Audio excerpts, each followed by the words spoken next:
Let's hit the replay reaction hacksaw machine, please. Sound from yesterday's show from Cappy. Hit it. And let me tell you, if I were ever going to bet on a baseball game, today would be the game that I would bet on. You got Ohtani pitching, okay? And you've got these guys last night who are, for whatever reason, getting wasted in the visitors' clubhouse. I know, but drinking beer or pouring beer on each other is one thing. Getting, like, annihilated is another thing. So I'm going to go with Ohtani tonight for a no-hitter. A no-hitter? Yeah. Really? Yeah. So apparently he can go as long as he wants now, probably 5 or 6 innings, but as many pitches. The pitches count doesn't matter anymore. Oh, okay. Look at that. Well, apparently it did matter. Yeah, well, I was wrong. I was going to bet on the Dodgers. Good thing I did not. But I said that Ohtani for a no-hitter, and I was almost right. I mean, Ohtani pitched 5 no-hit innings, George, and you and I are sitting there going, well, we can't go anywhere now because we're looking at an Ohtani no-hitter, and then the top of the 6th happened, and Dave Roberts pulled Ohtani out of the game. So, I mean, listen, I wanted Ohtani to continue on. I wanted to see if Ohtani could actually finish off this no-hitter, but my boy Dave had to hand things over to his crappy bullpen. I'll tell you something right now. Dodgers are in huge trouble, man. Let me tell you something. Go ahead. I don't know if extrapolate the Dodgers are in huge trouble from one game in the regular season. Not one game. It's the bullpen this whole season. Okay, but what I would say is this. The fans in the section we were in, and by the way, it was the whole stadium, but certainly the one we were in, they were irate when he pulled Shohei Ohtani. And then the whole place was booing him. They were cascading him with boos. And when he came back towards the dugout, the boos were raining down on him even more. It was crazy. And honestly, I get it, but here's the big problem to me. And, you know, Bergman, I'm curious to see how you guys felt this morning on the Blue Review. With Bergman and team. The biggest issue, I think, is that it's twofold. Number one, I think the Dodgers, for as great as they are, right, for as smart as Andrew Friedman is, for as good as they've been as an organization, and they've had as much success as anyone, if not more, right, they can be a bit, to use a word Mason used incorrectly, cabezon. You know what I'm saying? They could be a little stubborn. They could be a little, they could have some rigidity to them, is what I would say, about the way they want to handle pitchers and, you know, just everything that involves baseball. They're very, very focused and hyper-focused on the details. Almost so much that it's counterintuitive, I think, at times. 100%. What they're doing, they're getting way too analytics-driven. And so on the Blue Review yesterday, Beto came on after he was at the game on a credential and talked to the Dodgers staff. They talked to Dave. He listened to their press conferences. He talked to some of the writers. And they all said the exact same thing, that Shohei Ohtani has no restrictions whatsoever. And then look what happens last night. Now, 60, he said no restrictions. No restrictions on pitch count or the innings are 5 to 6 innings. Okay, well, because you see, that's important. That's an important point, the innings part of it. 100%. Because if you read any of what Dave said last night after the game, it was, hey, there was never a chance he was going back into that game.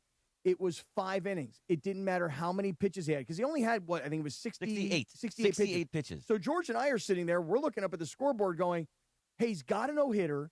He's only got 68 pitches.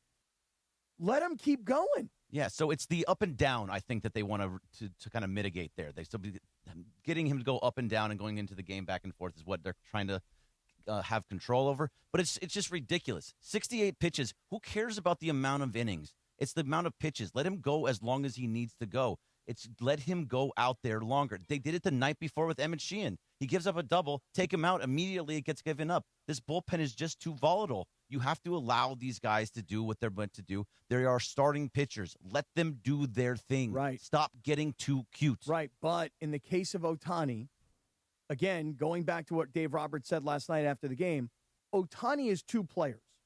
And if he were to get hurt pitching and then he can't hit, you've lost 2 players. Of course, right. And I think that the way the Dodgers look at things right now is their playoff positioning is virtually locked in from where they are right now. They're not going to catch up to the Phillies. They're not going to catch up to the Brewers. They're locked in here where they are. So why on a night this late in the season, in what is essentially a meaningless game, really, because the Padres had already lost to the Mets, and the Padres are not going to catch the Dodgers because they stink too. But you don't want to take the risk on Ohtani. Now, I'm going to say, I, as a person who was at the game last night, I wanted to see Ohtani continue on. I wanted to see him possibly get a no-hitter. I knew that something magical was happening last night. And when it was all said and done, no hit through 5 innings, give up then a 4-run lead, battle back to tie with an Ohtani home run, his 50th of the year, only to blow it in the top of the 9th with 3 runs. We did see something magical. It just wasn't what we expected. Yeah, today we should be talking about the amazingness of Shohei Ohtani going 50-50 for another reason. After 50-50 last year with home runs and stolen bases, it's 50-50 this year with home runs and strikeouts. Never been done before. It's amazing. But instead, we're sitting here talking about how bad this bullpen is, and that a situation where now you have to start, like, the guys are going to start pressing because, like, oh, we have to keep getting bigger hits and bigger hits because the bullpen's just going to blow it. Well, and to your point, it really was everyone. Yes, I mean, I know Jack Dreyer had a rough game 2 nights ago. He was probably the only one, I think, that came out there that went unscathed. That's right. Everyone else got touched up. You know what I mean? I mean, Robleski got annihilated. Yeah. And 5 straight hits. And Trinan got destroyed. Yeah. Everybody else. Well, I guess Bonda only had the walk, right? I want to play this highlight from when the Phillies took the lead, and you could hear the Dave Roberts boos. Now the Phillies can tie it with a base hit from Brandon Marsh. Marsh is 0 for 2. Swinging, it's high into right field. It's way back. It's still going. It is gone. He did it. Brandon Marsh with a 3-run home run, and the Phillies have taken the lead.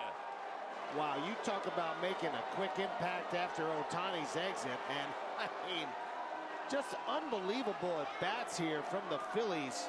Dave Roberts walking to the mound, and he is hearing a shower of boos here at Dodger Stadium. Yeah, it was. Hey, listen, so good.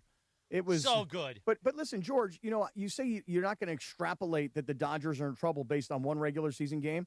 My point is that this is not one regular season game. Right. This is, so if you go back, today is Wednesday, you go back to Tuesday night's game against Philly, very similar situation. The Dodger bullpen blows things up, and so you go back to Dreyer the night before, he gave up 2 runs. Vesia gave up a run, and then Trinan gave up a run. So this bullpen has been a big problem. This is not last night. This is not Tuesday night. This has been a season-long issue. I get it. But what I will tell you is during the postseason, and look, repeating is hard. We talked about this numerous times, okay? Nobody's done it in 25 years, all right?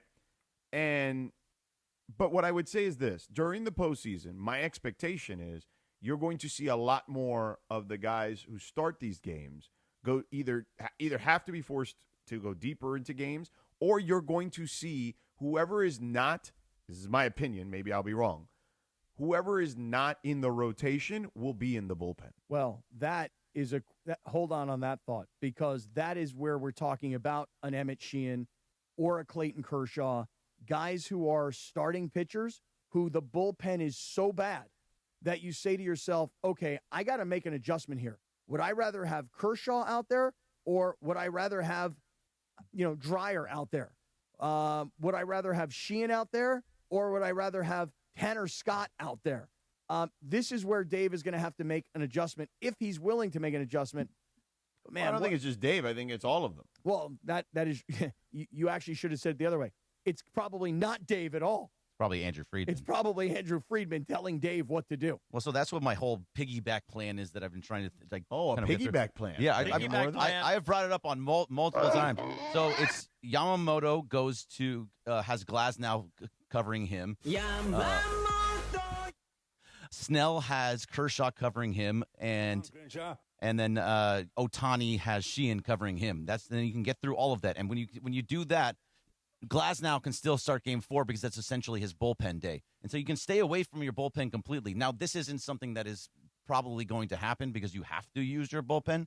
But in this set right now, you can't trust it. Name one guy in that bullpen, George, that you trust to go out there and save and hold the game. One. Oh, none. Just none. one. None. Yeah, there's nobody out there. So these starters either have to go 7, 8, 9, or you have to do this piggyback thing because otherwise there's nothing there. I like the Bergman piggyback plan. The Bergman piggyback plan is pretty good. It's the BPP. The Bergman piggyback plan. That's pretty good. You down with BPP? Yeah, you know me. Who's down with BPP? Not Dave Roberts. Not Dave Roberts. Probably Every last homie. Hey, let me ask you though, seriously, like take away all the success that the Dodgers have had over the last 15 years. Okay, don't you think that this individual team is in huge trouble because of what we're seeing night after night? I mean, Philadelphia comes into this game, right? And I made the point yesterday. They were drinking like they won the World Series the night before. And so you figure that the Dodgers have Ohtani, and Ohtani did exactly what you wanted him to do. Mow these fools down, right? And through 5 innings, no hit ball. In fact, the only blemish that I can even remember was in the first inning. I think he gave up a walk. Yeah, 1 walk. That's it. He gave up 1 walk. So otherwise, my man was perfect. And the second they took him out is the minute that this game got completely blown up. Yeah, absolutely. But that's what happens with this bullpen right now. But the one thing that I'm not worried about this team is because you have 2 of the 3 different portions of this game that are playing at a very high level. The starting pitching is extremely good right now. Mm-hmm. They are the best in baseball right now. And your 1 through 9 is starting to look like your 1 through 9 all over again. Every time the Phillies came back, the Dodgers came right back, except for in the bottom of the 9th. They did it on Monday as well. So, and they did this, and they got hits against big-time pitchers once again. They did it both games against Philly. They did it a couple of times against San Francisco. The offense is back. The pitching is back. They have to find some way to get that bullpen back, or otherwise you have to do the BPP because otherwise you're going to fall apart. The irony of all of this might be that last year was the last year it was the bullpen that saved their ass when they didn't have any starting pitching, or so we thought. And this year it could be that the bullpen could blow this whole thing up when they've got the starting pitching and they've got the offense.